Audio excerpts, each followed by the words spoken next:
If only governments, banks, and corporations would help stop the extra people from breeding and eating real animal foods, we could have a perfect world. Absolute birth control is needed at least for 2 decades. Absolute, I say.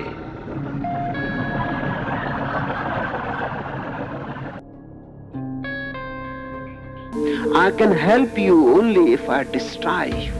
If I destroy your past, your knowledge, your ideas, your conditionings, your personality, only by destroying you, I can give you a new birth.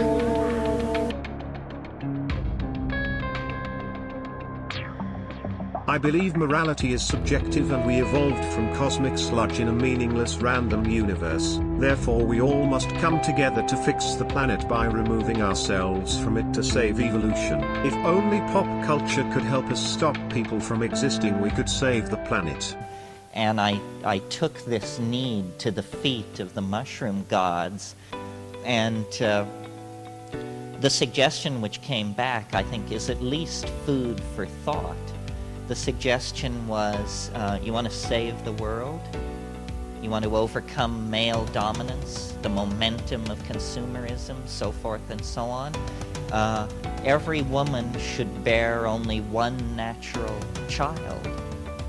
This is an interesting idea, whether you take it seriously as program or not.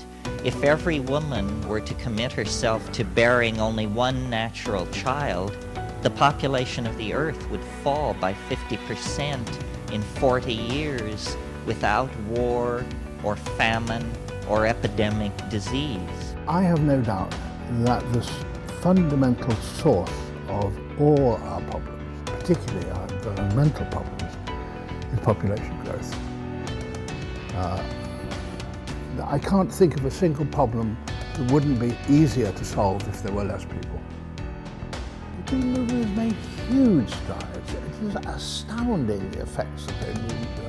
The fact that governments are prepared to make sacrifices to put in a policy, in place a policy, the benefits of which will not be apparent for long after their electoral period. That is a huge advance. The latest climate change protests have seen hundreds of arrests. Some activists say it's worth it to highlight a global emergency. We've been meeting the pensioners, putting themselves on the front line.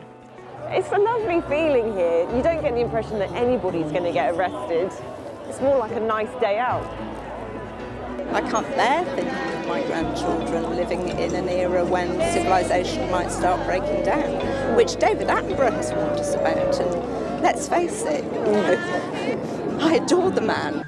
We now realise that the disasters that continue increasingly to afflict the natural world have one element that connects them all: the unprecedented increase in the number of human beings on the planet. I am not a bigot. I am a good global citizen who gets the recommended daily dosage of vitamin TV and cares about the earth and feels so guilty, confused, and ashamed about being human. My CO2 exhalations are destroying the planet, and I will soon be getting a vasectomy to save the dying planet that is suffering because I exist. The good grown-ups on the TV screen know what is causing all the problems in the world that the TV tells me about to traumatize me and keep me in an agitated state of hypersuggestibility and learned helplessness. I need to take #climate action and help these billionaire philanthropists, international banks, and their multinational corporations to save the planet from me and all the toxic CO2 producing disgusting human babies. How can you afford to keep doing this? Aren't you going to get into trouble financially? I'm not made of money. I work in a market. I earn minimum wage. I simply haven't got a huge amount of money. But what I will do is dip into my savings. If the money runs out and I can't pay, is that the point where I go to prison? I don't know. Is that what you're prepared to do? I am prepared to go to prison. I don't fear all the future things like getting mortgages, getting insurances, all the sorts of things that people just starting their lives are aspiring to.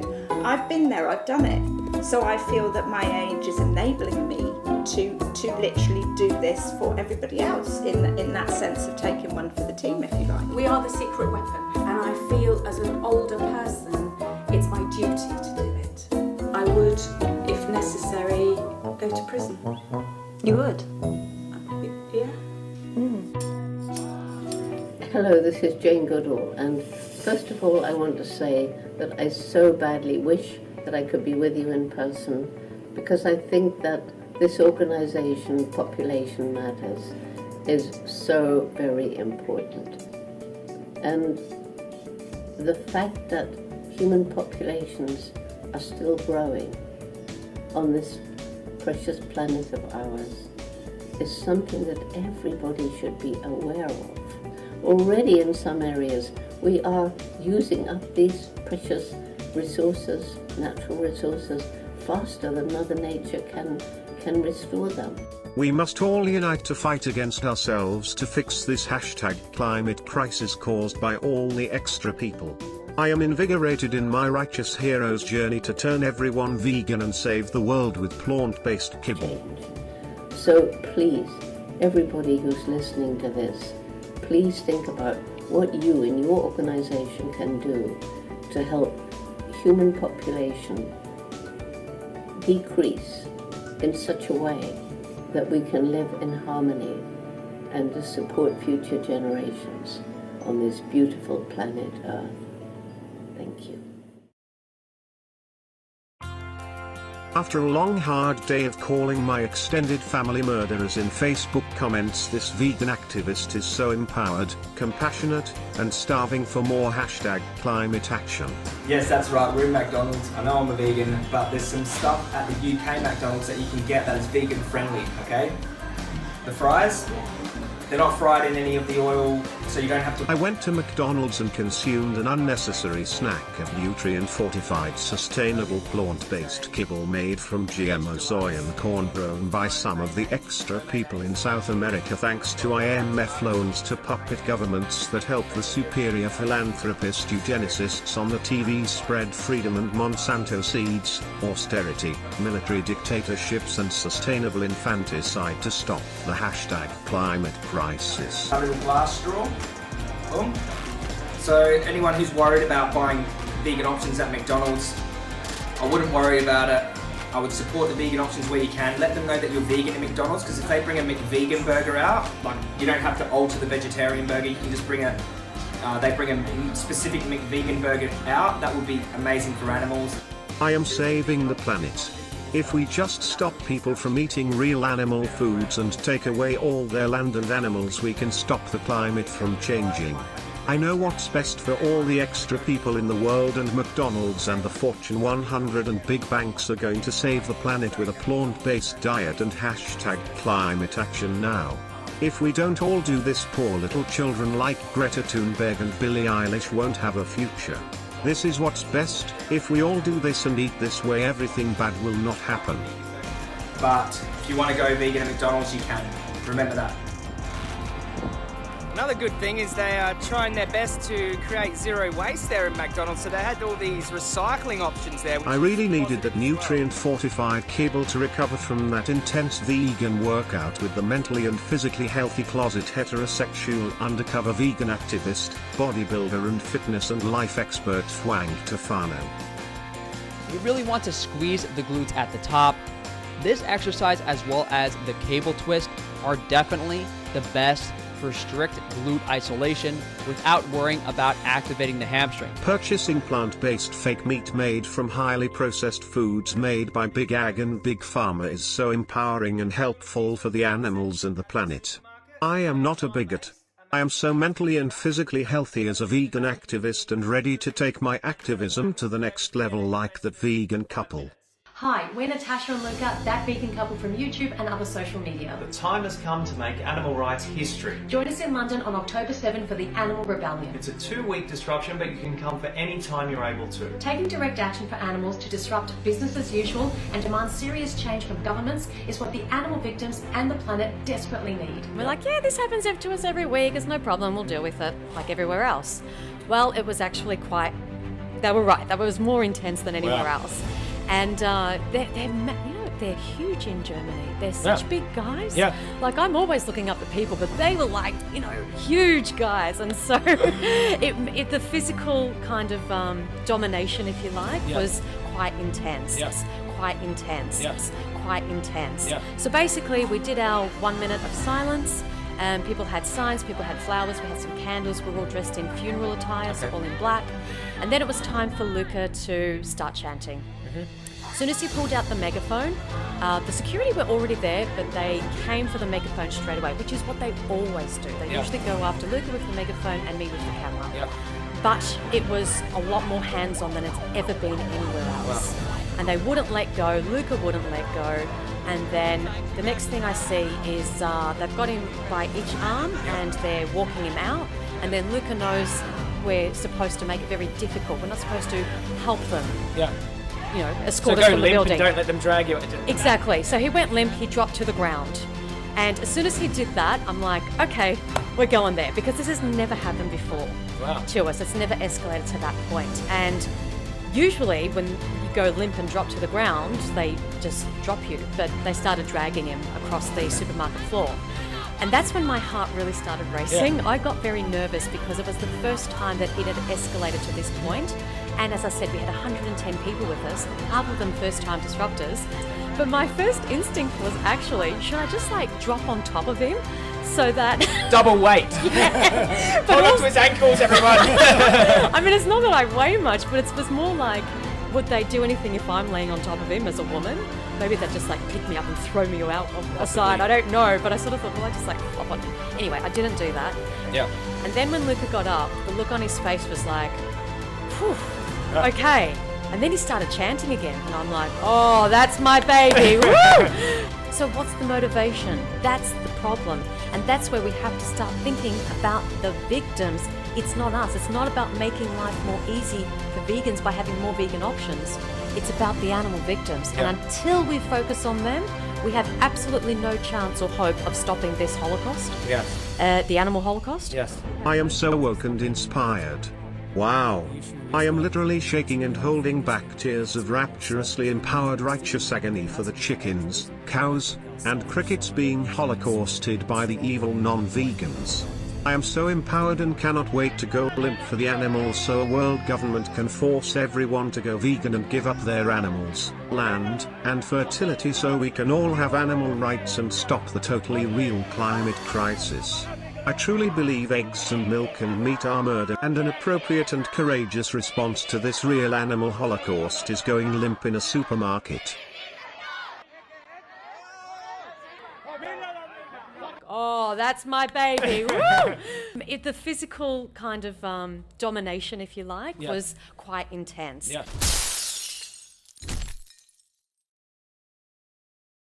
Okay, now they can hear me. What's up, everybody? How's our audio? Jay, you got audio? I've got audio and Ketamine. Jay just went limp while watching that. Ketamine. I went limp on my couch. See, Jay Dyer knows exactly what to do when you're in a vegan protest. What you want to do is let your body go limp. Like a limp mushroom. Limp. He's good at going limp. He does it every night in my bed. Ketamine too. Man, that was 15 minutes of... All right, so I know how hard it is to watch some of these people, so I try to make it funny, right? These clips are so hard to ingest, especially if you have to watch the whole video of David Attenborough. They're hardcore cringe, but you did it. You did well. Dude, Attenborough, that guy, he just waxes poetic about how we need to kill everybody in every single one of his speeches. And these boomers eat it up. The boomers love him. But David Attenborough even agrees that the climate crisis... The climate crisis is an existential crisis. So eloquent. He's so eloquent. And they're gonna kill us all. All right, what's up, chat? What's going on? Thanks to we had a super chat there. Where was it? Cowatarian? Was that who it was? Thank you for the super chat. Much appreciated. Got Jay Dyer. We're gonna talk all about Osho cult today. That video started off with Osho. You might have forgotten because of all the other degenerates that were in between Osho and Jay and I. But we got a nice little talk today. What are we going to talk about, Jay? We're going to talk about Osho, cults. We're going to talk about Osho. We're going to talk about the mind control cults behind all that stuff. I got a lot of notes. I watched all the stuff you sent. And nice. Yeah, thanks for having me back, dude. I'm just kind of chilled on the couch, laid out, sexy style, ready to harass these vegans. There you go. And their stupid cults. By the way, I didn't realize that Osho's cult. I think it was vegetarian, right? Vegetarian, but Osho himself. Now, veganism wasn't really much of a word back in the 80s. That right? wasn't, but vegetarianism was prepping for it. Vegetarianism was it, but they were hardcore ethical vegetarians. And Osho even said, milk is not yours. Milk is not for you. The cow's milk is not yours. Cow's milk is not yours. He said, Osho said that. Yours. You have to do the slow. He has a whistle. He's got a booger whistle on every one of his words with an S. Jesus. When the serpent in the garden told them to eat of the fruit was really a pee-pee. When you pray to any god, you pray to Osho. Right now, Osho is all of everything. We are all one, but Osho is more one than you. So Osho have 90 Rolls Royce. and will be 27 by end of Tuesday. Remember when that was a great line that Sheila had when she was on Donahue or whatever, and the one was like, he's a cult leader, he's got 19 Rolls Royces, and she was like, and he will have 27 by Tuesday. Shove titties. So if you guys haven't seen, what is the Wild Wild Country is the name of the Netflix documentary with the Osho cult, the Rajneeshis, or the Sannyasins, as some of them were called. But this was a really fascinating little piece of like 20th century history. And this is a really important illustrator of the methods of cult control and kind of the 20th century cult creation that we see, this whole almost MK Ultra institutionalized cultural zeitgeist that we see now of just cult leaders. And now the internet, man. I mean, in 10 years from now, it's going to get crazy. We got the internet now, the ultimate recruiting tool for cults. Yeah, I was kind of blown away at stuff you've shown me over the last year, the stuff that related to like Nature Boy. I mean, I don't know if he's directed by some Central Intelligence Agency, but he is basically a version of this kind of a thing where people are coaxed into going to some community. Videos we've watched about giant vegan festivals. Yep. All very cultic. When we think about Burning Man, these are all preparatory things to reintroduce us into the new society that they want to bring in. And you've been covering that really well lately. I got a bunch of notes on the Oshos, and this was crazy. I didn't realize. I thought, somebody said, have you watched the Osho documentary? You mentioned it, some other people. I thought it was like a hour and a half documentary. This is a damn 6-part. Like, this is a commitment, dude. I mean, it was worth it. I think they should have squeezed it into maybe 3 hours, maybe. But I did the whole thing. It's a big story. It's a big story. Yeah, I think some of the personal stuff with some of these guys. Yeah, like I wasn't so interested in some of the personal stories. Like it's kind of this archetypal the boomer thing. Lawyer who's all choked up and still appreciates and loves Osho. Dude, that's how, when you meet these people, these Oshoites, these former Oshoites, they're still like that. I've met a few of these people. He was a great man, I was just tired of the 9 to 5 and the crazy work hours and what the hell am I doing? And I thought, hey, why not just bang my friends? Right? Just bang everyone. I'm like, wow, I didn't realize this was that crazy. And then there's this one part where it's like, Osho had this great. He starts getting choked up. And maybe it wasn't him. It was one of the. They were like, Osho had this thing. If you have an enemy, you need to sleep with him. Like Osho said, sleep with your enemies. It got so weird. Well, the way that they use sex, I guess, that's a good thing to talk about. The way that they use sex as a control mechanism. This is something that's been institutionalized for a long time, but it's such a science in these cults. Exactly. Like they had polyamory, they had crazy orgies, really intentionally intensely charged emotional states that they were constantly harvesting or ritualistically manifesting in certain ways, right? And these kind of like Crowley rituals. I mean, it's very Crowleyan. Exactly. It was very Crowleyan. That surprised me. Let me see. First note I took was the planned community aspect. That's the first thing that stuck out was that. So they got this Wall Street lawyer guy on. He seems like he's probably like the CIA, at least one of the CIA connects, and probably Sheila too. She's probably protected by somebody. And they're talking about, oh, let's have a new way to organize society. This is an experimental community.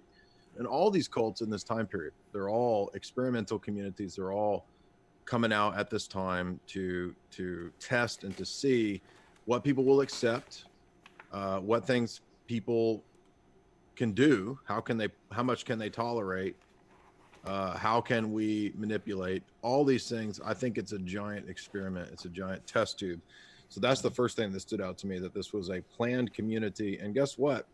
The world that we're going into, that you cover in so many of your videos, that I talk about so many times in the Globalism Books talks, is the planned smart city, which will have this kind of an atmosphere. You think I'm joking? I'm not joking. Yeah, what do you think Tinder is? What do you think? Why do you think Tinder and Grindr are out there? You know, they want this carnival of sexuality, right? Like this carnival of weird, ritualistic. Imagine, a smart city, an Osho smart city, with like AI, Tinder, Grindr implemented into everybody's apartment. So you just like speak to the, like, maybe Osho's voice will be the voice of the AI. You'll be like, AI God, and he'll go, yes, what can I do for you, my child? And you'll say, I am in the mood to bang my enemies. My enemy in 8th grade was, the bully on the football team. Bring him in. I want to pee-pee poo-poo him. Yes, my child, that is a good move for you. I will summon him from the sector Z of the smart city, and then he'll come in, and then and I mean, it just kind of blew me away. Like, this is what they want. They want these cults are the studied research, the R&D for the planned community of the future. Yeah. Right. Well, it's so crazy to see how how many of these people got so deeply caught up in this too, and how, you know, the way that society is, the word society is so funny. Society, man. It's just society. Dude, you know, like society, like it's all society or whatever, man. It sucks so much, dude. No, but the way that culture is, people are so ready for something like this. It's such an empty, hollow, materialistic culture, and that primes you. That's what the boomer dudes in the video say. Yeah, exactly. They're like, you know, I was working like 50 hours a week, man. I made all this money, and I was like, man, what the fuck am I doing, man? I might as well just study under Ocean. And all he's there to do is to tell you a bunch of bullshit that you want to hear, and it's all a bunch of half-truths. It's all like, he'll say stuff like, Christianity, religion is corrupt. I follow Jesus, not Christianity. Right. But and then his version. Oh, it's so deep. Like, the institutional religion is so corrupt, but let's just follow Jesus, man. You know, Jesus was like a itinerant hippie preacher, man. Yeah, and it dupes so many people. It's crazy how many people this stuff dupes. Yeah, check him out. Here's our show right here. There we go. Man-made gods who have preceded him, Bhagwan Sri Rajneesh has a highly pragmatic philosophy about money. Money is power, and power can purchase anything. Booger whistle. That's Booger Sugar Whistle. Oh man, I'm trying to. There's this clip of him, like all the. There you go. There's darshans. They do these. Power can purchase anything. Oh, it wasn't video. There was parts of it that they've got some video clips of them doing their little their darshan experiences, and he's like rubbing their head, he's rubbing their third eye, and everybody's just like and they were drugging them. See, this is one thing that actually came up in it comes up in a lot of these documentaries. They were given drugs at certain points. They were putting Haldol in the water when they had a bunch of homeless people that they had brought in order to politically manipulate the town that they live in and politically take over the town. So, I mean, you've got the sex cult aspect, the drugs, the the escapism, and then these people got full on weaponized against the town around them. Like they brought it to the point where these people were ready to kill. They're ready to kill these people in this town.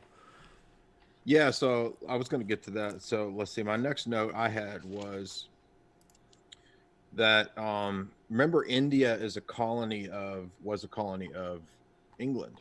Yeah. And one thing I noticed is that I think there's a connection between ancient Hindu philosophy, the caste system, and the British Darwinian social Darwinism system. I think they adopted it very well, and it makes sense because out of Hinduism comes all this veganism, this vegetarianism, this idolatrous, stupid Brahmanic cult.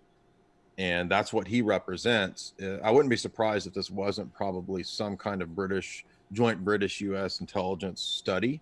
Yeah. Maybe that's why this stuff was protected. And if you remember, they started off in India. So the actual cult started in India. They had legal troubles in India. They had trouble manipulating the situation there. And then they transferred everybody and flew to the U.S. and bought land in Oregon. Exactly. Giant transfer. And it's never made clear where all this money comes from. A lot of it was drugs. A lot of it was drugs. Huh? Oh, you know, a lot of it was drug running, right? Like I don't know if they talk about it. Yeah. But did they mention that in the Netflix one? I mean, I might have missed it if they did. I don't think so. I don't think they talked about that part in the Netflix one. But if you watch, there's one called "Fear is the Master," and it's from 1983. And there's clips of it. We can watch some clips of it. Like this is from that film. They talk about how when they ran out of money, they had no money left to give, when they hadn't given any more money. And he had, trust fund kids giving their trust. He had Malibu people giving their homes to him. He had people giving up their whole lives to him. And when they had no more money to give, they would travel. They would fly around with bags full of hash and hallucinogens and whatever else. They also had a lot of illegal guns. They had illegal guns at the ranch too. So they were involved in all sorts of organized crime, which is kind of brushed under the rug in the documentary. Exactly. I mean, they were totaling up the wealth at one point, and maybe about halfway through the series, and it was like, totals of like $90 million. I'm like, $90 million? That's got to be weapons and drugs. I mean, nothing else makes that much that easily. And so let's see. The first thing I noted was they eventually got raided by the FBI, and they noticed they had a lab. This is going to tie into what you're talking about, because they had a lab where they were culturing salmonella, and they were poisoning the salad bars in this town. The boomers. I mean, I'm not laughing because the boomers getting poisoned. I'm just saying, like, this is obviously more than just, Come on, Jay. We know that's what you're laughing at. You don't like boomers. No. Dude, yeah, that was crazy, right? How did they get salmonella? How the hell did they get that stuff? They had a lab. That's what was the crazy part. That's when I perked up. It was a lab. They had a lab. So I wonder what kind of drugs they were making, because they were giving the Haldol to. All right, so they were giving Haldol to the homeless people who were coming in, and when they were doing these rituals, when you watch the videos of these people, it seems like everyone's on acid, right? I think that they were probably. Also, Osho said. I think they were dosing everybody with low doses of stuff and experimenting all kinds with a lot of different stuff there. That's why the people were so in love with Osho, is that they're dosed up and he's up there talking very slowly, and you're like, whoa. All right, everybody projects. They all project their spiritual aspirations onto him. It's really crazy how it's very demonic, like the way that these cult leaders, they tap into this. They realize what they can do. They realize kind of the magnetic power they have over people, and they just take it to these crazy extremes where, like, they're having using drugs and sex, using the basest desires, and then controlling people. Not just with that. Let's see what else. The next part was the I can't read my notes. Space. Oh, he has a space recliner. He has a recliner that's space, and he looks like a cross between Star Trek and Santa Claus, like if Santa came from space. Yeah. I'm from the Santa planet. they go to Hollywood. Okay, that was another interesting part too. So they go to Hollywood just like other cults have done. They recruit some famous people. Hasia, who was, didn't they say she was the wife of the producer of Godfather? That was pretty crazy.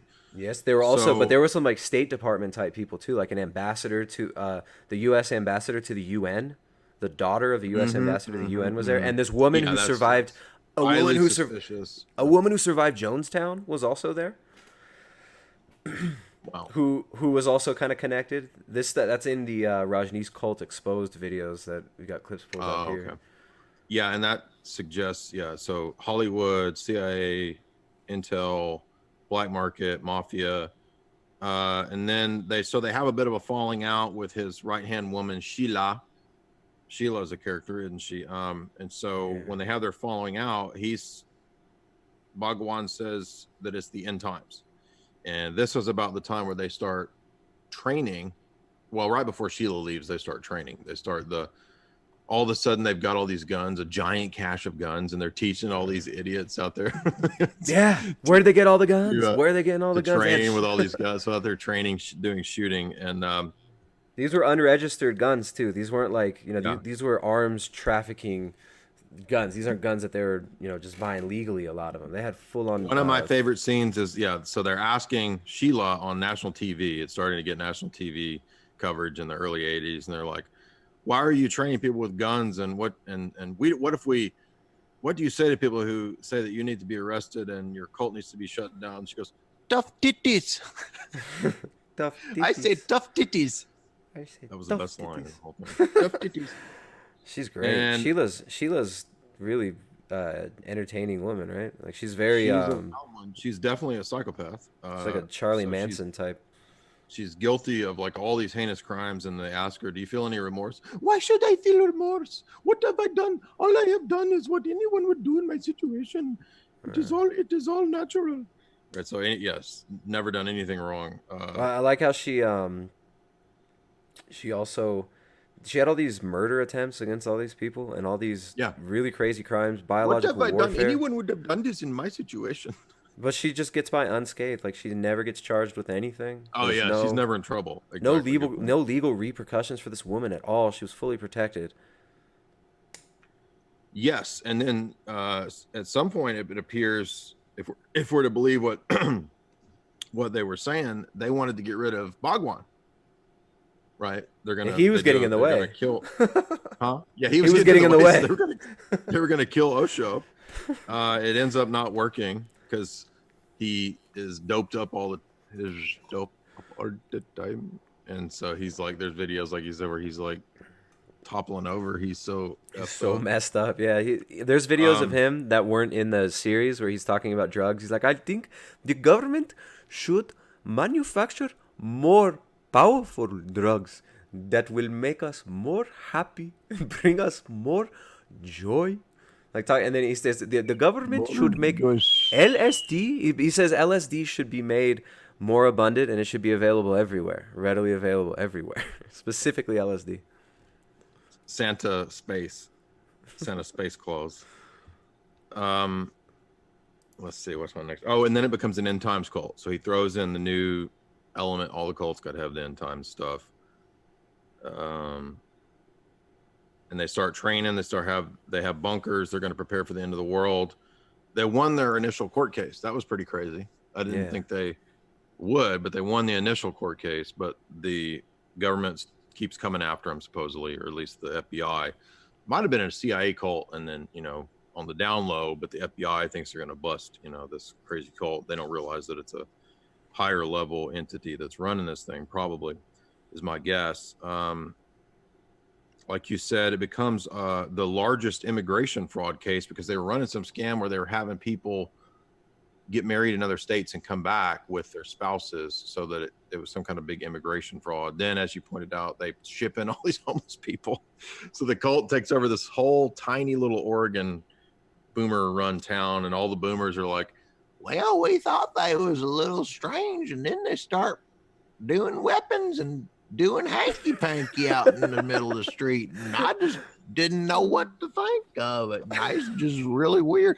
and it gets weirder and weirder and weirder and the naive, those poor naive townspeople, they just.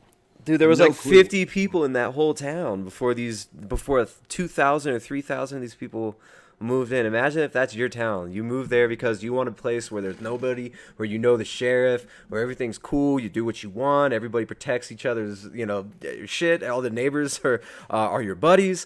And then 2,000 drugged up, doped out, orgy having crazy hippies with wild psychotic eyes move into your town and start, opening up their little vegetarian restaurants and selling drugs in the streets and having orgies everywhere. And it's just, they took it over like a gang. It was an invasion. Exactly. Yeah, it was like a giant army gang of lunatics. And then, so after the immigration fraud, they get busted in some trouble. They're doping up all the street people, like you said. And then they send poisoned chocolates. That was crazy, to the lawyers and people coming after them, supposedly. The people that were prosecuting them ended up with poisoned chocolates that they ate and got sick. Yeah. They targeted the journalists that were writing about them, supposedly.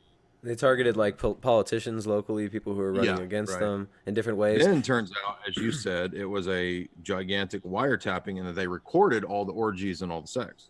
So they were trying to have a giant sort of Epstein blackmail operation going too. But it was also, there were a lot of, if you look at who was there were a lot of psychologists, psychiatrists, sociologists, and scientists who were there, on their own accord joining the cult, but also people that were probably there studying it. From the intellectual class in India, a lot of the people that went over to the U.S., they were sociologists, social psychologists, psychologists, and psychiatrists. These are the type of people who were into this. So I think we might be looking, who knows where all the tapes are and where all the data is. But it seems like you said earlier, this is like a huge experiment. I want to find that. I'm trying to find that clip where they talk about all the psychologists and stuff that were there. But this is an interesting clip because it talks a little bit about the working conditions. I think if I'm right, but let's see if can you hear this, Jay? The people that are in the lower class, which most of the people on the ranch are in that category. If they want to leave, they couldn't leave because they don't have enough money to go home on. So they gave all their money to him, like and then had no money to leave They've with. been extricated from any ties with friends. I like when they interview the homeless people. They interview that one black dude who's obviously hooked on something. He's like, "Hey man, I ain't leaving here, man. This is the best place I've ever been, man. They've been giving me everything I need. I ain't leaving here till the police come force me out of here, dog." Yeah, they're putting because he's getting all the. They were feeding him antipsychotics. They were giving them like full-on zombie medicines. Yo, dog, this is the best place I've ever been. It's dope, dude. I love the green beer. Also, my boy, man, he got to all right. He all right. Yeah, I drink that beer every day, dog. I drink 2 cups and I'm tipsy. It's very terrifying to them to have to leave there because economically and emotionally they are footage of these people without Rajneeshpuram.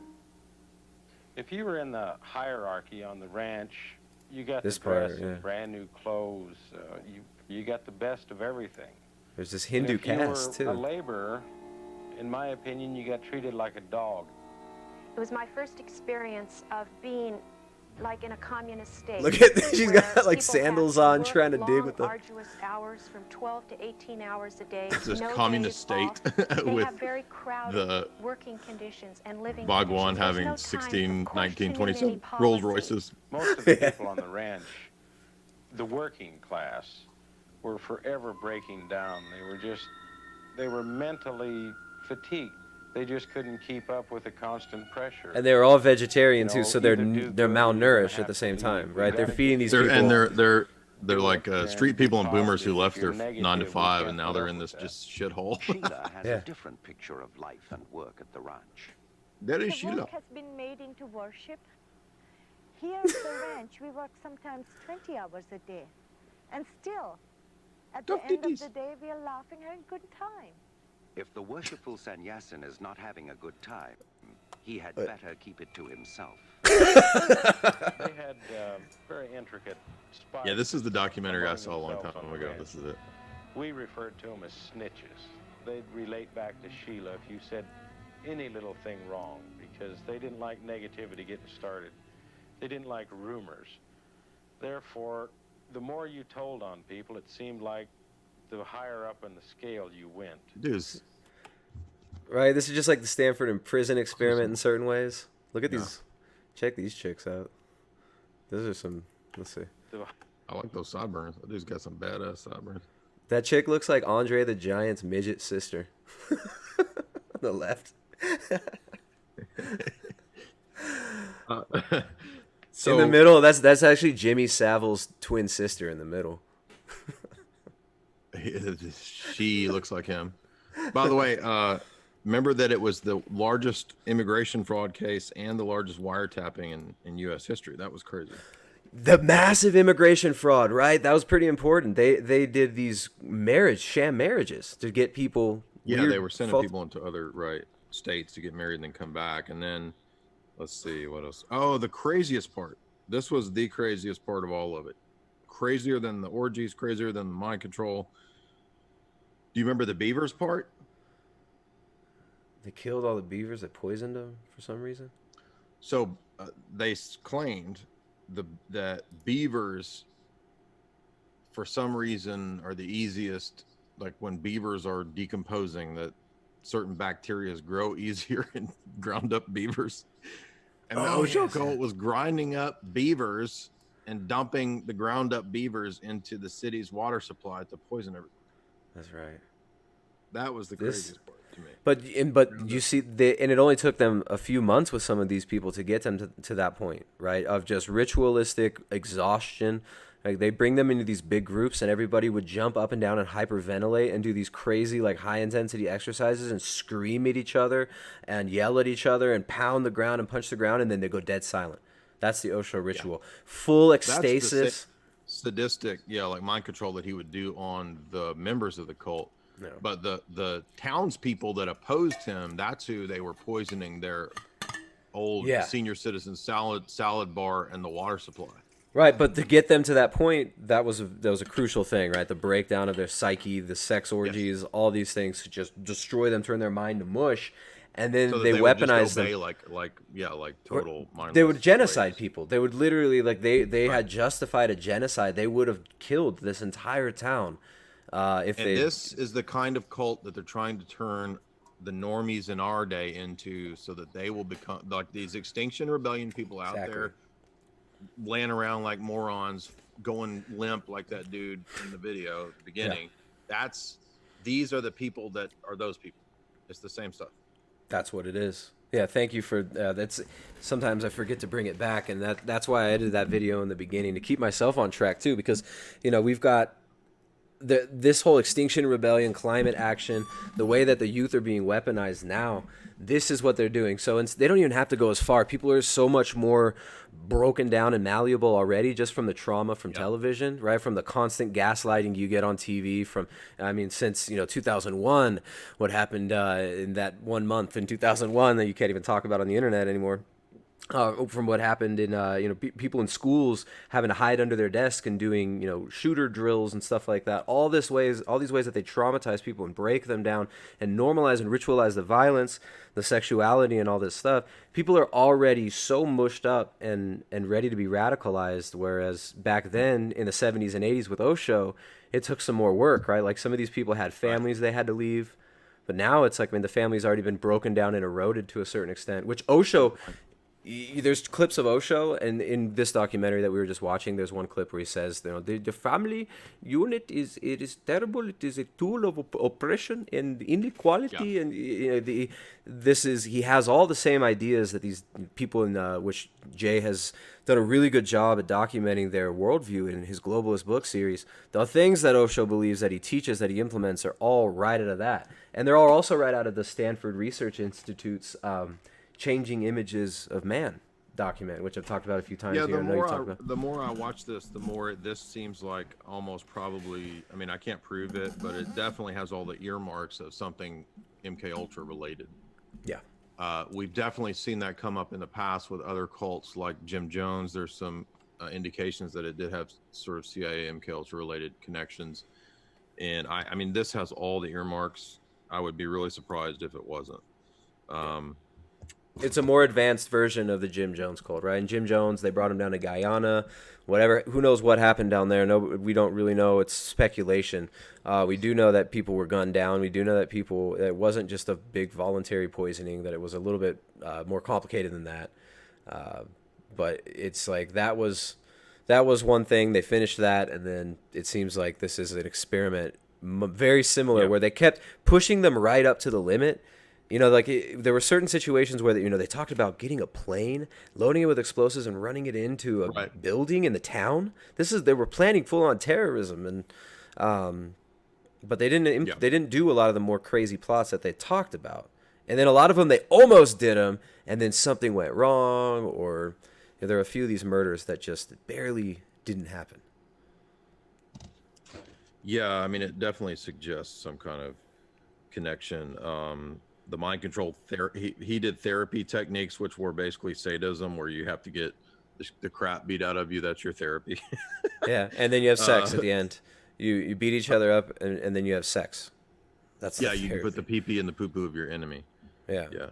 So let's see. That's obviously a bunch of mind control nonsense. Cults. Let's see. Oh, and they made a deal with the feds. That's also suspicious. Different ones of them. Sheila, maybe, and Bhagwan. He eventually turned over to the feds. Yeah. Made deals. Another interesting element too, that they were connected to Gurdjieff, not directly, but that they borrowed a bunch of the mysticism of Gurdjieff, and Gurdjieff is connected to mind control and all this because he's at the beginning of the ecumenist movement. Yeah. So you want to see the end result of ecumenism, look at the Osho cult, which modeled its teachings on Gurdjieff. Do you know about Gurdjieff?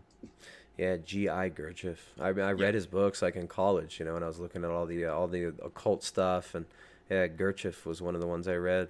He traveled around Russia and talked to a lot of these old, like Eastern mystic people, and traveled around the Orient, and he was into drugs and opium, and but also ecstatic ritual and dance and ecstatic dance. And Osho implements ecstatic dance. And if you look at a lot of the cults today, you have a lot of mini cults. Like you have, all throughout LA and all these yuppie areas, you have these same practices that are just corporate. They're implemented in a corporate way rather than a full-on cult, right? So instead of having ecstatic Osho orgies, you can go to like an ecstatic dance class. If you live in San Francisco, you can go to yoga and then go to ecstatic dance class, and then go to whatever, like the strip club or something. You have a lot of these elements are kind of normalized in society now, but what you had in these cults was like this breeding ground and experimentation with so many tens of thousands of people in these cults. If you need to release your sexual tension, I recommend 2 things. Grind the beaver in the bedroom and grind the beaver in the water supplies.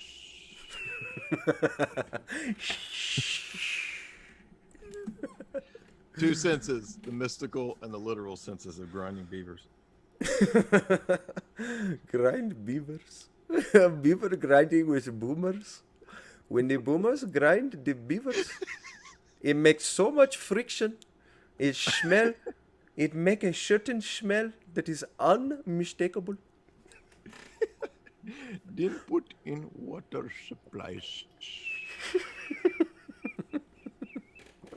Then booger whistles. Oh man.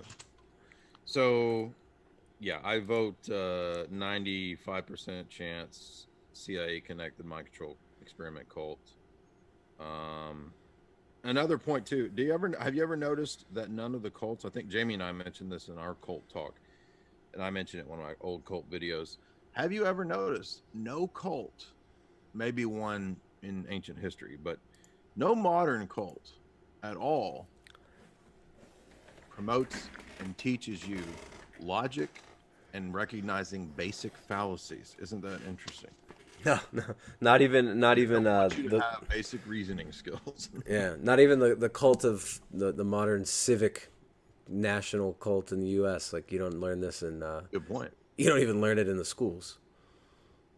Check out here. You'll like this clip. I found this one clip I was looking for about how they had no intention of actually producing food on their so-called farm, and they had no idea what they were doing. Check this out. Really? Buildings on the ranch. When we received the permits to build them, it was a permit for one building, and instead we'd use the building for something else. The only building that we built was supposed to be a cafeteria, and it was actually used for a cafeteria.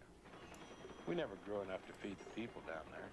We planted the sunflower seeds just as more or less a joke to get the people to believe they were going to be farmers. I mean, I've seen them bale cheatgrass and try to pass it off as hay, and you can't feed it to cattle. But they'll go out there and bale it up, puts on a good show, and it looks good from an airplane. So it's just front, and it's just a front operation for all the crazy shit going on. They're just out there baling hay, but those animals ain't gonna eat it. But hey, it looks good just from like an airplane. Putting piles of grass into other piles, and they're like harvesting weeds, basically. Planting sunflowers. That's what I think is so funny. They're planting sunflowers everywhere. Man, we're gonna live on sunflower seeds, man. That's what these vegans think, though, dude. You know what's crazy? In like South America, there's all you could. Like, hey man, maybe we should do that. Maybe next year we'll start a fruitarian cult. I mean, that seems like one of the safer routes economically now is starting your own cult. But these people that come down to South America and they're gonna make like a fruit farm, and they think they're all gonna live off their own land and be it's totally self-sustained vegans on their fruit farms. And you'll see these people like come to town or go through a market or like travel through town. You spot them from a mile away. They always wear the same pants that like they buy in the stores around. And they have the same dirty, grubby look and glossed over look in their eyes, and they get real pale, and their skin gets there's a specific look. You could spot them a mile away. I almost want to walk up to some of them and say, "Hey, how long have you been vegan?" But maybe I'll do that with a camera one day. I'll carry on a camera. I'll street spot interview people and ask how long they've been vegan, and I'll see how many people I actually can guess vegan beforehand. But anyways, these people create these fruit cults, and they come down and they think they're going to be farmers and shit, and they just end up laying around wasting away. And by the end of it, they all have like STDs. It's like Nature Boy was that model basically. Yeah, and this has a lot of the same models of the Source family cult. Remember when we did the boiler? I can't remember if you're on that boiler room, but we talked about the documentary on the Source family cult. Very, very similar to this setup where Father Yod gathered a bunch of dumb hippies around him, and they set up the first strict vegetarian restaurant on the Hollywood Strip. And they had all the famous Hollywood elites, Woody Allen and Steve McQueen, hanging out at their vegetarian restaurant. Which, come on, give me a break. That was drug had nothing to do with some stupid ass food. They were selling drugs or something at that place. Then his cult morphed from this like hippie thing into ritual magic, and they started implementing rituals from Crowley and the Hermetic Order of Golden Dawn. And then it turns in, and they started a psychedelic band. You can actually listen to Father Yod's psychedelic music with his band on YouTube. The clips are all up. Source family, they started a record label. They moved into a estate out in the Hollywood Hills. Again, where these dumb cults get all this money? Well, it's because they're obviously selling drugs and shit, right? Yeah. Well, human trafficking too, of course. A lot of this. Right. And they're doing prostitution. They're like pimping out all the hoes in the cult. Manson model, same model with Manson. And then Father Yod, just like Bhagwan, gets in trouble, and they realize that they're going to have to fly to somewhere. I think Father Yod takes everybody to Hawaii, just like Bhagwan took everybody, I think, to India. Didn't he have to go back to India or something? Yeah, he had legal troubles everywhere, and he had to leave Oregon. He just had to keep moving around and trying to get all his... He always knew beforehand that he needed to leave, too. He would always get tipped off. Exactly. Good point. Yeah. Someone said we got a super chat here from Emil. Sends $5. Thanks a lot, Emil. Says, what about EDM festivals? They seem cultish to me. Drug use, mass fornication, erratic dancing, etc. People are obsessed with this. Yeah, actually, Jamie and I are going to do a stream on the big dance festivals. The big dance, we used to cover this quite a bit back on the Hoaxbusters. We would talk about music festivals, how they're used for social engineering, and it's very similar to the model of Burning Man, except that now the big EDM festivals have really moved in the direction of like really hardcore globalism and really hardcore like almost demonism. So a lot of the festivals are openly totally about Satanism and demonism, which is very weird because sometimes there was in the I'm a fan of electronica, so I've liked electronic music for a long time, back to the 90s, and every now and then there might be a electronic band that was, or group or outfit that was kind of satanic, like maybe Aphex Twin or something like that. But the weird part is that now the big festivals are more and more just openly demonic and satanic. It's pretty crazy how the iconography is like Mickey Mouse heads, like with an eye stamped out and stuff like that. Really demonic. Well, and it's getting like, there's one festival, I forget which one it is, but it's totally literally just demonic. Like you would, if you didn't hear the music, you would think it was like a big, I don't know, death metal festival or something, but it's actually EDM. It's crazy. But he's right that those are all totally connected to mind control. As much as I like electronic music, its origins are all straight out of well, our best Tavistock our friend Terence McKenna, who also really liked to spend time at the Esalen Institute. He was a big proponent of the rave scene, and he would tell all the vulnerable children in the raves that they should also consume the mushroom in incredibly high doses, when Terence McKenna himself was too afraid to take such doses of mushrooms anymore, because he did not want to go into those demonic realms that had already taken such strong control of him. Exactly. Yeah. I remember even back in the 90s, you would see the McKenna type stuff being promoted. There was one of the techno outfits that was kind of well known, the Shaman. That was his name, the Shaman.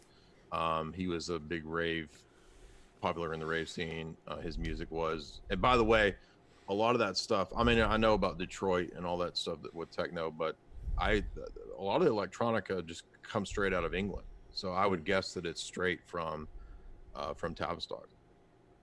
Yeah. I wonder who had access to all the tapes, all the recordings, and all this stuff at the Osho cult. I wonder who did that. Joshua Baker sent $5. Like, where did all the recordings go? Yeah. I wonder who's got all that data. I mean, that's like for social psychologists and stuff, and these like crazy sociologists. They love that kind of stuff. I mean, that's a lot of money that went into. I'm sure that some of these government agencies have had access to it, or Esalen. Exactly. Probably FBI probably confiscated all that, and then now the deep state has access to study all this in their internal memos. Right, like Ghislaine Maxwell's sister, Christine Maxwell, who made that software to share information between all the agencies. Like all these type of people have access to it as well. Robert Maxwell's daughters. Epstein, that's the type of information that these people were interested in, right? Epstein was talking about wanting a drug that would make somebody feel like they're always being watched. That was one of the things he is known to have sought out, and he was interested in funding this type of research. Wow. We got a super chat from Joshua. Go ahead. This would be an pre-Epstein style Epstein cult thing. Very true. Yeah. Joshua Baker sent in a super chat. Thanks a lot, man. Sends $5. Says cults serve the purpose of filling the God-shaped hole in people's hearts, but it's with a rotten nihilistic leader who preys on that vulnerability. Sad. Absolutely. Yeah. Psychopathic, narcissistic guys are always the cult leader, who might be charming and charismatic like Bhagwan, and then behind Bhagwan is the sociopathic Sheila. Well, I mean, it's like something. Imagine like you realize you have that charm. You realize you have this ability to manipulate people. You realize people can be manipulated. You see it, right? The door opens for you. Here's the keys, right? It's like this demonic key that gets given to certain people for whatever reason. Or sometimes they get it through drug use. Sometimes they get it through ritual initiation, or they're just traumatized as a child and they've broken apart from their emotional connection to people, and they're able to be full psychopaths. But like, there's just it's just this natural it's this way, it's like this demonic way of seeing everybody's weaknesses and being able to prey on them and take and harvest what you want from them. And then just algorithmically mapping the world like that in the psychopathic way. And the elite, the establishment elite, it's all about organizational structures and hierarchical structures to weed out people like that, promote them, and get crazy shit done using them. Exactly. Yeah, there's a formula and a model and a technology to how these things are run, and you could say that these things are run like businesses and like intelligence operations. They're all kind of run in a very similar way, and they're kind of like limited hangouts in a way. That's another analogy you could make to when the cult is like being steered. Not all cults are, obviously, but if they get big enough, they can easily be co-opted if they need to be. Well, all you need is one person. All you got to do is have a lawyer who can go in at the end and get access to the tapes. All you need is one person to infiltrate an organization and get you what you want from them, and then you can let it be, autonomous, decentralized. The intelligence agency work is decentralized in a lot of ways, right? It's not like it's all done by CIA. You got these economic hitmen. They work for corporations. They work for banks. You have, So it's. Did you watch? Outsourcing. You can hire private intelligence people to do stuff. Yeah. This is a good segue. Did you watch the Documentary Now episode with Owen Wilson? No, I didn't get to that one. Okay, that's really so. Season 3 of Documentary Now, which is like Fred Armisen and some of these people that make this these spoof mockumentary things, and. This one, it's Owen Wilson, and it's all done in the same style as Wild Wild Country, and Owen Wilson is the cult leader. I don't want to spoil it, but it's like you will like it. No, I was trying to find that stuff so my internet was going out for about 2 days, so I was having trouble. It was a local outage here, so I had a couple of days where I was having trouble with the internet. But I do want to see that because it sounds very similar, being the same vein. And by the way, have you seen the Source Family one? You should watch that one. I'll watch it. What's it called? Okay, I'm gonna find that one for you, and I'll send it to you. Yeah, I did watch Kumare. Oh yeah. This is same type of stuff. Yeah. Yeah, he was like, he was just a normal guy who showed that anybody can go create their cult like this if they, grow their hair long and wear the right clothing. There's always the outfit, right? Use the formula. There's a formula to this. It's very easy. Don't overthink it. It's not a high IQ thing. It's just like the dumber it is, the better, actually. So I liked his staff, even down to the details of that stupid staff with the Hindu symbol on it that he made. And you got to have your magical staff. You got to have the magical robe. You got to have the long hair. His robe. Yeah. It helps to have, you seat everybody below you. Bhagwan started with, which was a yoga center. Yes, where you sit in an elevated platform and everybody sits below you. You have silent time so everybody can go be really silent, and then you use some, mystery men, Sphinx type bullshit phrases. It's like they sit and they go silent and they go into this voidy state where they can be manipulated because they feel insecure, they feel weird in this environment. It's a curated environment, and then it's like he just starts slipping in. You slip in the Twilight language about, you are all a part of me, and I am a part of you, and we are all infinitely nothing, and nothing in an infinite sense is everything. And you say these like nonsense Terrence McKenna things. Bullshit. Yeah, just nonsense, right? And I saw the plan. The magnificent plan that the mushroom had of blending machine life with plant life and animal life. And it's like, all these cult leaders, they're all the same. They can wax poetic about this bullshit and just hypnotize you, basically. It is. That's a good way to put it. It's like NPR voice, slow, hypnotic. And then the truth was revealed. Yeah. The truth was always inside of you. There's a charismatic woman that was popular, that stupid charismatic preacher's name. Her name's Amy Semple McPherson. If you watch her lectures, her stupid preaching that she does, she was like this Benny Hinn type woman of her day. Yeah. She does the exact same thing. She does this really weird cadence when she talks, and she'll talk about God and draw out these terms. Musical. It's very musical the way they do. Dude, it's real creepy when they have the formula. They know when to hit these notes and those notes, and they're playing an instrument basically, and the instrument is their audience. NLP type thing. Yeah, exactly. That's exactly what it is. And the NLP stuff, that all came out of social sciences and these the same type of people who were at the Rajneesh cult, right? So NLP came from UC Santa Cruz, from these social scientist guys. And Huey Newton actually got not an honorary degree, he got a PhD from the University of California, Santa Cruz. After he got out of prison, he studied under these NLP guys at UCSC. You talking about the socialist Huey Newton? Huey Newton, the Black Panther. Okay. No, I get mixed up. No, I didn't know that. Yeah, it's just it's an interesting little thing. A little weird connection there to all these cults.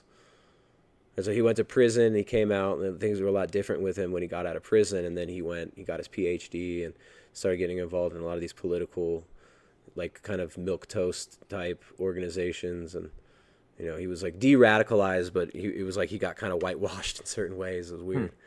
Yeah, he went to UCSC, studied NLP. Let's see. So a couple more points I had on so all is one Hinduistic type philosophies are great for cults because they tell you to turn off your reasoning. Not that reasoning is the end all be all, but there's nothing wrong. God gave us a reasoning faculty for a reason. We don't. Right, but it's they want you to turn off the reasoning so you could just be influenced by the programming of your emotional body or whatever they call it. No, you must open up your heart and your third eye and your intuition. Right. They want you to turn off your thinking rational mind and tune into your intuition, which they're constantly seeding with ideas with their exactly. Yeah. Did you see Midsummer? No, but it looks horrible. It looks really horrific. It's pretty horrific, but I'm not spoiling anything. But that's when she first gets there. The indigenous cult makes her take hallucinogens. Wow. Exactly. And then by the end, she does this whirling, spinning dervish that gets her totally, out of, she doesn't even know what's going on. She starts speaking in tongues. Yeah. But it's like a demonic version of tongues. And then she understands the language of the indigenous tribe there. Yeah. But very similar to, because Rajneesh had people doing this whirling dervish spin around until you don't know what the heck's going on. There's some footage of that stuff. Let's see. Rajneesh. This is their meditation. Oh, it's not that one. Where is it? One of these videos has got. You must spin till you can't know your name. In 1982, the Rajneeshis staged their first annual world celebration. With the crowds came the first signs of anxiety. Steve Sobel was hired to provide a security force of trained experts. They wanted to show a force so that anyone who had the Steve looks like a real hippie. Yeah, some paramilitary spec ops dudes in there running security. Fucking Phoenix program Steve. Totally nothing shady about this at all. Just a normal hippie Steve. Had trained bodyguards brought from India. From India. Called samurais, and they've been trained in martial arts to kill people with their bare hands. Look at that guy. Was not the only thing he's like, yeah. They definitely were very interested. When I have many guns and many bitches, many Western bitches, and all your neighbor belong to us. Send me your money and your guns and your Western bitches. Send me pussies. You send me them. We grind beavers all day. I need more beavers to grind.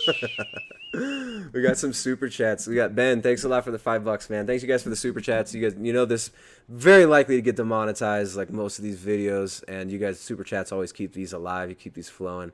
You guys keep throwing these super chats, and Jay will not leave. He says he'll stay as long as you're super chatting me. Yo, Jay. How would you booger whistle the entire shows? You must do all show in Osho voice, Jay. Jay, Dyer, Jay, how would you respond to a college thought who say God is a woman? a college thought. A college thought that says God is a woman. I would laugh in her face. That's the appropriate response. Don't ever debate a thought. Why you? Yeah, exactly. Why are you wasting time talking to this person? God is a woman. You know, Laugh in her face. God's a woman. Now, here's how you respond. The response is to quote Bhagwan about beavers. You must understand that to truly free a woman, you must kill, grind the beavers. You must give her abortion. Brenton Levi, $10 says, question for you both. If y'all were to imagine an ideal future, social, political, economic, spiritual, for humanity in like 50 years, what would it look like? I mean, dude, that's not up to me. A Rajneesh community. Right? Yeah, it would look like... planned Rajneesh community. It's like Burning Man mixed with THX 1138 and... Exactly. No, Did you like my idea of, you may not have heard me, but I was saying that in your coffin apartment, they could arrange it to where a cartoon anus comes down and it drops the kibble into your mouth for breakfast. And then that's your breakfast. You get up, you go to the robot factory and you push the buttons all day. And then you come home and you lay in your coffin apartment. I think you're onto something there. I think you're really onto something. Here you go. Boomer power, boomer power.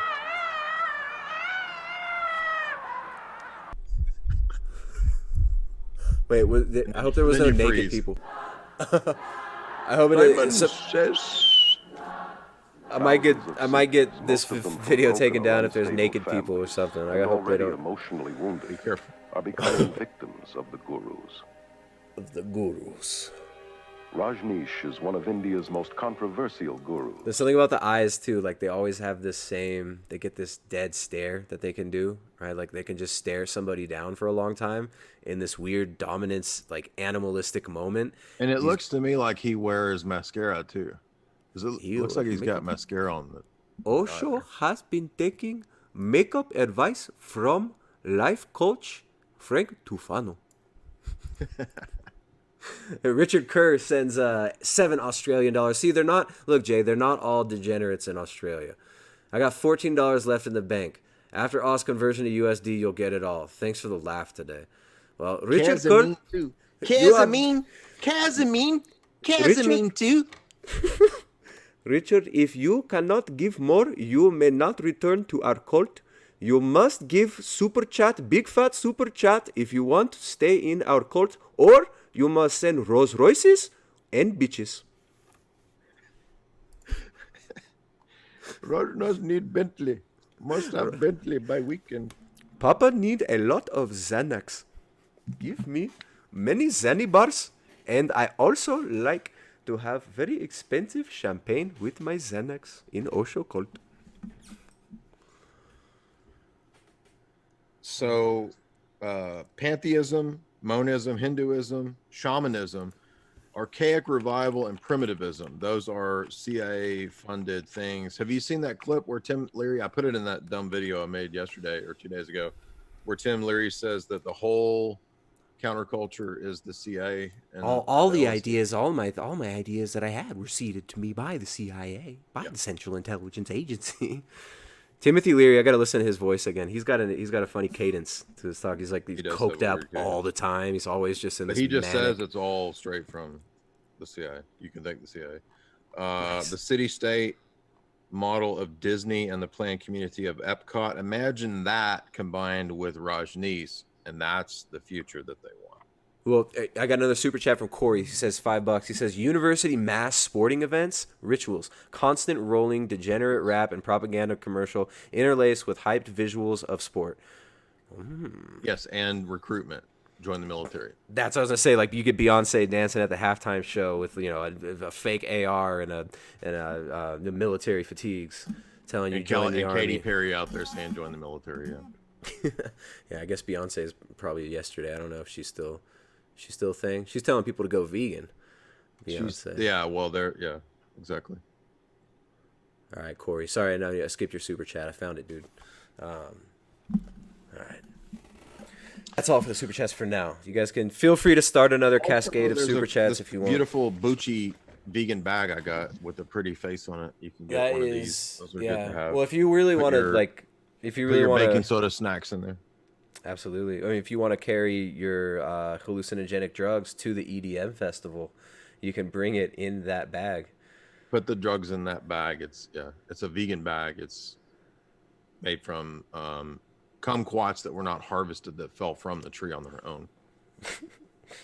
You watch? Somebody asked about Snow. Did you watch Snowden on Rogan? People been asking about it, but no, I haven't seen it.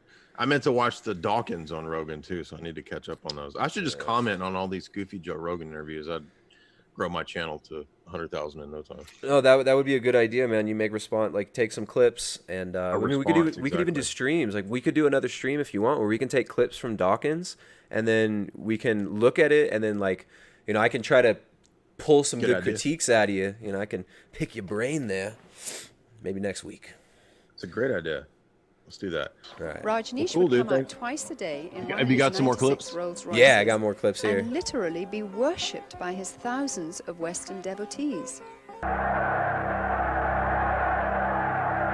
Not only do these things... Whoa, look at that dude. Not only do it's a these... metalhead that's there. That was Hesher. Hesher, we found you, Hesher.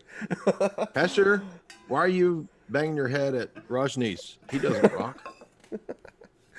Who's that? Trigger emotional this poor little girl, man. There's which that have art been known hoe. to place people even in insane asylums for the rest of their lives. That But they was also Liam Gallagher. recognize that these That is- exercises can open your soul and your mind and your entire being to a takeover by demonic forces. That's Steve Gutenberg there. Those images, man. That's just crazy. Look at that. It is a love relationship. Sheila. Master and disciple. Something happens in your heart when you see a master. Bhagwan is my master, and I love him. There's Doobie Brothers. Bhagwan's my master. There's Adam Sandler. Part of his required allegiance demanded that his followers... Dude, it's so funny because the youth movements now, they still... they just use the same formula on all these. Like, if you look at I got Extinction Rebellion pulled up. You want to watch some of those clips? We've talked too much Osho. Osho's here we go. Osho's a no-show. Yeah. Osho's so 1984. We got Extinction Rebellion. Let's look up the Extinction Rebellion. Yeah, stuff. because that's a great point. Like, they're all acting like idiots. They're all mindless. They're all in red. They're all vegetarian. And then fast forward 30 years to the future now, and all these tards are doing the same stuff, acting the same way. And they've been downloaded with the same mind control program. They do the same dances too. Like, look at this guy. This guy would have been at the Rajneesh cult. If he wasn't here, he would be with Bhagwan. Let's see. Sydney, Australia. Can you hear us now? Can you hear us now? I can't see it. How dare you? They chant, "How dare you!"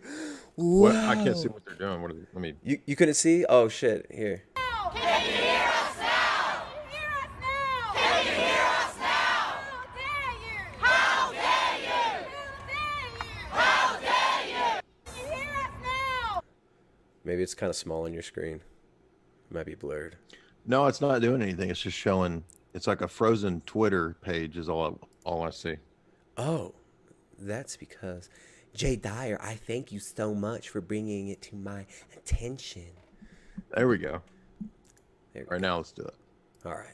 Sorry, guys. You just had to hear that. Now you're gonna. Uh-oh. Where we go?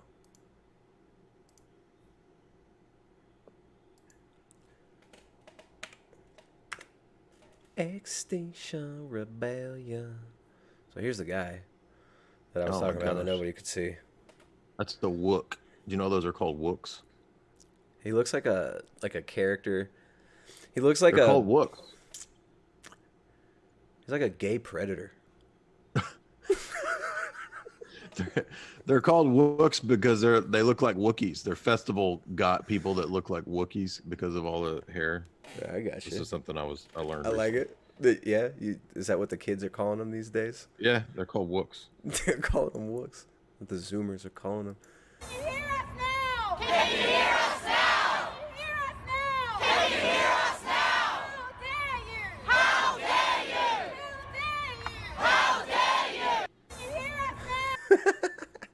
But these are more like So, these are. I did these want to are- mention that because I mentioned this to you before we started, that the symbol that they've got, that hourglass symbol, is also in Crowleyan thelemic philosophy. That is the mark of the beast, because it's kind of has a geometrical explanation to it, but the X is in the Crowleyan philosophy the mark of the beast. Crowley has a whole thing on that, and that's relevant because I don't know, I'm not saying these people are the end times, but there is this apocalyptic cult element to this group, because they are like AOC and these people and Beto, we only have 10 years left before we're all dead. And they do see it Cults as like always have the apocalypse stuff. Yeah, exactly. They got this end times thing, and what we see now, and even Osho, like what we started the stream with was the Osho clip where he's talking about we need a one-child policy is not even enough. We need extreme birth control, total birth control. That's all these people have the same like Malthusian, not enough resources ideology. Yeah, why do all of these stupid cults and all of these promoted movements that are all counterculture, why do they all have the establishment's philosophy? Duh. The same shit. Check out this guy. This guy wins. This guy is the winner of Extinction Rebellion right here. Stop denying our planet is dying. Oh, is it? I thought it was a video. Is it just an image? That's just a picture, unfortunately. Look at that I guy. wish we could have. Look at his man bun. Is sick. It took him like 5 months to grow that man bun. This is like he went out to protest the day that he was able to tie his hair up in his little Smurf man bun. They probably hand out man buns at those protests as fake ones that you can like clip on man buns to be. This is the new version of Who even wears a fucking man bun anymore? That's so 2010, bro. No, it's making a comeback at Extinction Rebellion. They wear man buns as a sign of like we need to all be infertile and sterile. They actually, yeah, it's the new pussy hat. It's the beaver head. It's the beaver head. Let's see the latest ones, because it's every weekend they seem to go out again, and they do their little street actions. You love images like this. There you go. The positive, peaceful, humanistic stand up for nuclear events stood in sharp contrast to the violent protests of Extinction Rebellion. Now that's an interesting thing that you're going to see now too, is the fake counter movements, right? Like, look, we've got a solution. Carbon taxes. Come on. The ugly truth about fashion. It's interesting that everything is becoming, quote, ethical, right? Ethical companies, ethical coffee, ethical cereal, ethical corporations, ethical driving. So they're creating this giant fake moral high ground, like you were talking about with that John Venus dude in that stream. Everything is about marketing a fake moral high ground at the same time as there's no morals and there's no truth and everything's relative. It's total nonsense. Everything is relative. Nothing matters. There is no morality. This is all an illusion. But we all have to save the planet by killing ourselves. Yes, every company has to abide by its ethical norms. Look at that dude. Ugh. You know what this cult looks like? Have you seen the cult in Planet of the Apes 2 or 3? Man. The one with they have a cult of technology and the bomb, and that they look exactly like those people. Wow. No, wait. Yeah, no, there's the cult of the bomb in Planet of the Apes, and then there's the cult of there's the Malthusian cult in Omega Man. Mm-hmm. All the because there's a bunch of people that are like these pale, pasty, mutated people, and they're in a cult, and they're trying to kill Charlton Heston because he's the last human. That's who these people are. That makes sense. I have to go back and watch some of those old films. Yeah, watch Omega Man, or I can't remember which Somebody in the chat will know. Whichever Planet of the Apes has the cult of the bomb almighty. That part's great, by the way. There's like a scene where they have a ritual and they worship the bomb, and there's an organ playing. They have a bomb liturgy. Wow. We worship the bomb almighty. Well, the new bomb is climate change. Exactly, and they're all right because the bomb depopulates. They're Malthusian. It's the super weapon, right? And now the super weapon is the idea of this weapon. Yeah. Yeah. The super weapon thing, the cult of the super weapon is such an interesting thing. Like how they created this symbol in everybody's mind of the ultimate destructive power, and they can just project it on anything, right? Look, the Russians have it, the commies have it. The commies are going to bomb the world. They're going to blow up the world. Kim Jong-il has it. He has the bomb, and now they've transferred all that fear. You know, they used to make kids get under the desks in school. Like when my mom was a kid, she had to get under the desk because of the bomb. When I was a kid, we would get under the desk because of earthquake drills in California. It was different. But now they have like, fake shooter drills and stuff like that in schools. It's completely traumatic. And then now they've transferred all that fear into climate change, climate alarmism. And this is the new super weapon that we all are holding. And we are all responsible for the finger being on the trigger of climate change at any given moment. And we just need to do right behavior, this right ritualistic behavior. If you can just do things right in the socially acceptable way in our new global cult, everything bad will not happen, right? So if you go on a vegan diet and you eat the kibble, you eat the vegetarian diet, you stop eating meat, you don't have kids, you move to a coffin apartment, you get Neuralink installed, you become a good global citizen, then you're not going to have any problems. But if you don't, the whole world's going to end and everything's your fault. Yeah. It's the Beneath the Planet of the Apes from 1970 that has the bomb cult. Don't you love how these... And they look just like these people, dude. This is crazy. This is like of Omega Man and Planet of the Apes. They call themselves the Red Brigade, which I think is really kind of a funny concept. Just historically, to call yourself the Red Brigade. So it's like Maoism meets animal rights, veganism, communism, socialism, bomb cult. Yeah. All in one. To call yourself the Red Brigade is just, I mean, to me, it's so... I've been calling this, global... Like, I think I put in one of those videos, like a global technocratic revolution. And this, I mean, it's like these people, they call themselves the Red Brigade, and they're out there. This is a global movement, and they're ritualistically doing die-ins in front of the government buildings where all these young kids are ritualistically laying down and pretending to die because of climate. Can you play a clip real quick? Yeah, let's see. On YouTube, can you got it? Throw a clip in there real quick? Do you have the clip? Is that send me the clip. Where's it at? Skype? It's like the 15-second clip where Timothy Leary says that all the counterculture was, if you don't want to do it, that's fine. All the counterculture is from the CIA. Do you have the link? I mean, if you just put it comes up easy on YouTube. Okay. If you look it up. Yeah, I'll just look it up. I can find it if I have to. Let me see. Yeah, I know what you're talking about. Tim Leary.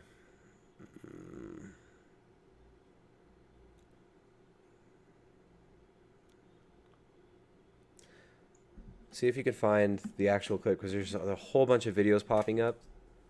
I don't see a short one. There's one that's like 30 seconds. Well, anyway, I can't find it. We'll do it next time. I'll send it to you. Have you read any of Tim Leary's stuff? I don't know how Have you read any of Tim Leary's? No, I still haven't read Tim Leary yet. He's a weirdo. It's like unreadable. McKenna, you can kind of read because he goes on these funny little, he's got this kind of poetic way of writing, and it's so masturbatory and annoying sometimes, but you can kind of get through it. With Leary, I don't know, I was never able to to read more than a few paragraphs of him. He's very full of it. Yeah, all this Extinction Rebellion stuff, man. They're pushing it so far. They're the outcome of what Leary was planning, is what I'm trying to say. Like they're the latest phase of the revolution from the '60s. Is these people? Mm-hmm. Revolution after revolution after revolution after revolution. And these people are still around. Check this out. We still have the commune's still here. People would prostrate themselves And here I am, just as you say, a GP from Lewisham in the queue, walking past. And for me, it was suddenly the most natural thing in the world to bow down and kiss this man's foot.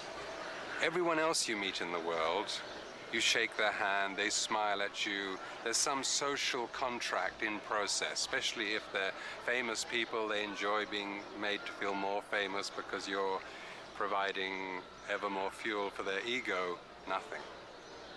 A certain absence, an emptiness, yet a total delight in that emptiness was just... There was an individual like I had never seen before. Total emptiness.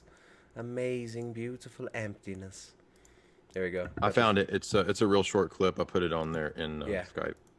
Got it. It's only like 30 seconds. I give the CIA a total credit for sponsoring and initiating the entire consciousness movement, counterculture events of the 1960s. Dr. Timothy Leary, the 1960s Johnny Appleseed of LSD. The CIA funded and supported and encouraged hundreds of young psychiatrists to experiment with this drug. The fallout from that was that the young psychologists began taking it themselves, discovering that it was an intelligence-enhancing, consciousness-raising experience. Consciousness-raising, man. I think I'm gonna have to head out here in a second, but I do appreciate it. Yeah. Let me check out if there's any last super chats. Then we can wrap it up. We've got Ben. Ben for $2 says, Tristan, what's your view on ionized salt? I guess you probably mean iodized salt, I'm guessing. I think there are a lot of good salts that have natural iodine in them. I'm kind of neutral on iodized salt, on iodizing salt. Some people are iodine deficient. Some people might want to eat a salt like Redmond salt, which comes out of Utah. It comes out of a mine in Utah, and that has a significant amount of iodine in it. Or you can get iodine from food, from like shellfish, fish, beef. Beef liver has a lot of iodine. Bone marrow is a decent source of iodine. There's a lot of different sources of iodine out there. But thank you for the super chat, Ben. Not seeing any super chats. If you guys want to start a last, you guys got any last questions for Jay Dyer? Jay's got a YouTube channel, Jay Dyer on YouTube. What else is coming up for you the next coming weeks, Jay? Well, today's stream was really good. Actually, I learned a lot about the Exorcist series that I didn't know. So I did my Exorcism series stream today, and some pretty big revelations there. If you haven't watched that one, go watch that. The CIA actually pretty much made The Exorcist. That was a big How did they bit of info. How did they fund it? I didn't get to check. That was today's stream you did earlier? So William Peter Blatty was the Air Force PSYOPs guy in Vietnam. Mm-hmm. And he was the director? He wrote that producer? story as part of the Cold War narrative. And the government actually experimented with what they call it, flashing subliminals or something like that, where they flash that face of the demon. That was a experiment. I rewatched it, and it's there. I noticed it at least 2 times. It's kind of cheesy now when you watch it. It looks like Gene Simmons or somebody wearing face makeup. It's really cheeseball, but it's like one frame. It was a shocker at the time, and it actually scared a lot of people. It's just like one frame that they throw it up for or something? It's multiple times in the movie, but it's just a frame of a kiss looking face. You can look it up on Google. It's pretty funny looking now, but at the time people were subliminals were being kind of rolled out, so it was kind of new and it freaked people out. People were vomiting and stuff. But yeah, that movie is pretty much a psychological operation, and there's a lot of keys to that. I dug up some actual intelligence studies on the movie, so there's some pretty neat stuff in that stream I did today. Nice. All right, you guys make sure to check that one out on Jay Dyer's YouTube channel. Also, he's got a subscription area on his website. Highly suggest you check that out too. The members section got all kinds of lit material over there at jdyer.com, jaysanalysis.com rather, right? Yes, sir. All right. So you guys can find more over at primaledgehealth.com. Thank you guys for the super chats today. Thanks for hanging out. It's been nice. We're out of here.